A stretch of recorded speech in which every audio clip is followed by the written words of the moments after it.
Nous avons pris l'habitude, sur ce département d'Ille-et-Vilaine, de rassemblements quotidiens des professions en lutte.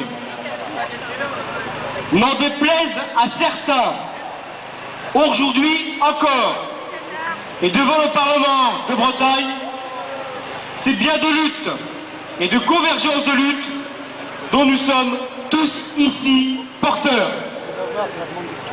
Pour Jérôme, bien sûr, mais aussi et toujours dans le cadre de la bataille pour l'avenir de nos retraites, pour faire grandir les exigences de progrès social pour tous. Mercredi dernier, à l'issue du vote solennel de la réforme des retraites par le Parlement, il n'était pas de trop à l'UMP à se présenter devant les micros et les caméras pour vouloir siffler la fin de la partie. Il était même un Premier ministre, François Fillon, pour nous contester le droit de manifester notre opposition à cette loi. La mobilisation de jeudi 28 octobre, la 7e journée nationale de grève et de manifestation unitaire depuis le début septembre, s'est illustrée par 270 cortèges et plus de 2 millions de manifestants en France. C'est un cinglant démenti pour toutes celles et ceux qui annonçaient un simple baroud d'honneur de salariés résignés. Et depuis jeudi, des initiatives d'action se poursuivent un peu partout selon les décisions prises par les salariés. Ainsi, vendredi soir, à Saint-Malo, ils étaient plus de 200 à interpeller les politiques et les officiels présents lors d'une réception en lien avec la route du Rhum.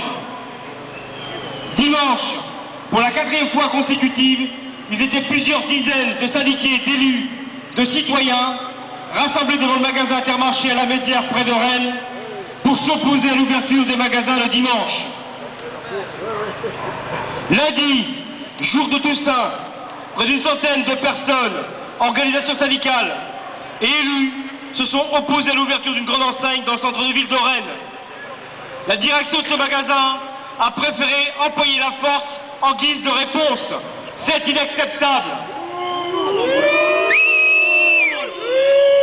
Messieurs Sarkozy et Fillon, Madame Parisot, sachez que rien n'entamera notre détermination. Le président de la République doit enfin entendre le message lancé par une grande majorité de la population. Cette loi ne doit pas être promulguée, des négociations doivent être engagées. C'est pourquoi nous appelons de nouveau et dans l'unité à une participation massive dans les rues samedi 6 novembre. La CGT ne lâchera rien, elle ne lâchera pas non plus Jérôme Zimmer, injustement incarcéré et condamné depuis le 23 septembre dernier.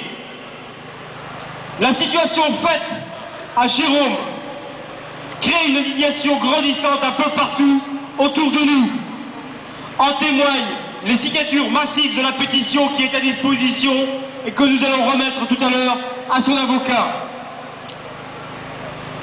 À l'écoute du rappel des faits et du réquisitoire du procureur de la République mercredi dernier, il est aisé de mesurer que ce qui arrive à Jérôme pourrait arriver à n'importe lequel d'entre nous quand nous contestons, quand nous nous opposons, quand nous revendiquons, quand nous manifestons. Nous aussi, tout autant que Jérôme, on pourrait être condamnés sans preuve pour faire exemple.